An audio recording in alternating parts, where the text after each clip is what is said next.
నైరుతి బంగాళాఖాతంలో ఏర్పడిన ఫెంగల్ తుపాను ఎఫెక్ట్తో తిరుపతి, చిత్తూరు జిల్లాల్లో భారీ వర్షాలు పడతాయని వాతావరణ శాఖ హెచ్చరించింది. జిల్లా కలెక్టరేట్లో కాల్ సెంటర్ని ఏర్పాటు చేశారు. దీనికి సంబంధించి మోర్ అప్డేట్స్ మా కరెస్పాండెంట్ కార్తిక్ అందిస్తారు.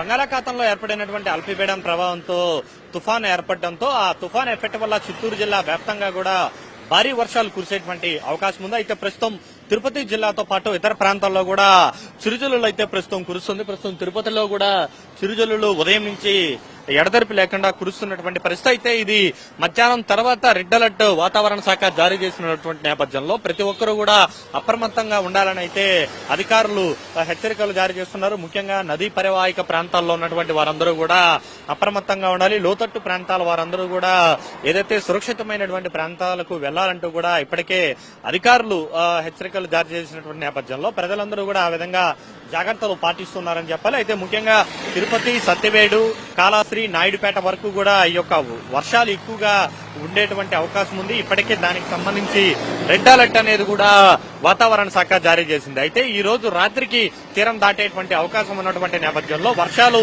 ఈ రోజు, రేపు, ఎల్లుండి వరకు కూడా 3 రోజుల పాటు కూడా ఉంటుందని చెప్తూ ఉన్నారు. ఎఫెక్ట్ వల్లే ఈ రోజు ఉదయం నుంచి కూడా పెద్ద ఎత్తున వాతావరణం అయితే పూర్తిగా చల్లబడినటువంటి పరిస్థితి.